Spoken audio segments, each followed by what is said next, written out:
ಸುದ್ದಿ ಸಾಕ್ಷಿ ನ್ಯೂಸ್ ಚಾನಲ್ಗೆ ಸ್ವಾಗತ. ಚಿಕ್ಕಬಳ್ಳಾಪುರ ನಗರದ ಸೂರ್ಯ ಅಲ್ಟ್ರಾಸೌಂಡ್ ಸ್ಕ್ಯಾನಿಂಗ್ ಸೆಂಟರ್ನ ಡಾಕ್ಟರ್ ಬಿ ಮಂಜುನಾಥ್ ಮತ್ತು ಅವರ ಕುಟುಂಬ ವರ್ಗದಿಂದ ಚಿಕ್ಕಬಳ್ಳಾಪುರ ನಗರದ ಗಂಗಮ್ಮ ಗುಡಿ ರಸ್ತೆಯಲ್ಲಿರುವ ಲಕ್ಕಮ್ಮ ದೊಡ್ಡ ಮುನಿಯಪ್ಪ ಕಲ್ಯಾಣ ಮಂಟಪದಲ್ಲಿ ಸುಮಾರು 75 ಮಂದಿ ಗರ್ಭಿಣಿ ಮಹಿಳೆಯರಿಗೆ ಸಾಮೂಹಿಕ ಸೀಮಂತ ಕಾರ್ಯವನ್ನು ಶಾಸ್ತ್ರೋಕ್ತವಾಗಿ ನೆರವೇರಿಸಲಾಯಿತು. ಸತತ 6 ವರ್ಷಗಳಿಂದ ಡಾಕ್ಟರ್ ಬಿ ಮಂಜುನಾಥ್ ಅವರು ಮತ್ತು ಅವರ ಕುಟುಂಬ ವರ್ಗದವರು ನಡೆಸಿಕೊಂಡು ಬರುತ್ತಿರುವ ಸಾಮೂಹಿಕ ಸೀಮಂತ ಕಾರ್ಯದಲ್ಲಿ ಈ ಬಾರಿ 75 ಮಂದಿ ಗರ್ಭಿಣಿ ಮಹಿಳೆಯರು ಭಾಗವಹಿಸಿದ್ದು ವಿಶೇಷವಾಗಿತ್ತು.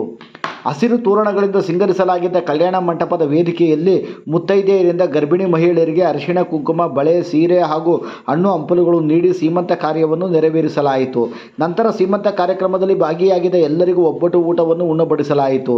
ಇದೇ ಸಂದರ್ಭದಲ್ಲಿ ವಿವಿಧ ಕ್ಷೇತ್ರದಲ್ಲಿ ಗಣನೀಯ ಸೇವೆ ಸಲ್ಲಿಸಿರುವ ತಾಲೂಕು ವೈದ್ಯಾಧಿಕಾರಿ ಡಾಕ್ಟರ್ ಮಂಜುಳಾ, ತೇಜಸ್ ಡೆಂಟಲ್ ಕೇರ್ನ ಡಾಕ್ಟರ್ ವೈ ಮಹೇಶ್, ಕಣ್ಣಿನ ತಜ್ಞರಾದ ಡಾಕ್ಟರ್ ಜೆ.ಬಿ. ಮಹೇಶ್, ಶ್ರೀ ಕ್ಷೇತ್ರ ಬಿಕ್ಕಲಹಳ್ಳಿಯ ಧರ್ಮದರ್ಶಿಗಳಾದ ಡಾಕ್ಟರ್ ಬಿ.ಕೆ. ಮಂಜುನಾಥ ಸ್ವಾಮಿ, ಸಮಾಜ ಸೇವಕರಾದ ಅಂಜಿನಪ್ಪ, ನಿವೃತ್ತ ಯೋಧರಾದ ಪಿ. ವೆಂಕಟಸ್ವಾಮಿ, ಶಿಕ್ಷಣ ಕ್ಷೇತ್ರದ ಟಿ.ಜಿ. ಕೃಷ್ಣಪ್ಪ ಅವರನ್ನು ಸನ್ಮಾನಿಸಿ ಗೌರವಿಸಲಾಯಿತು.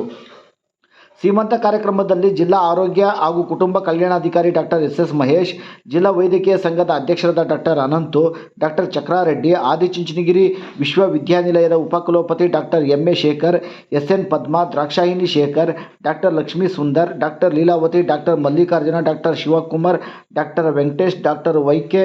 ಮಂಜುನಾಥ್ ಹಾಗೂ ಇನ್ನಿತರರು ಸೀಮಂತ ಕಾರ್ಯಕ್ರಮದಲ್ಲಿ ಭಾಗವಹಿಸಿದರು. ವರದಿ ಜಯರಾಮ್, ಫೋಟೋಗ್ರಾಫರ್, ಚಿಕ್ಕಬಳ್ಳಾಪುರ.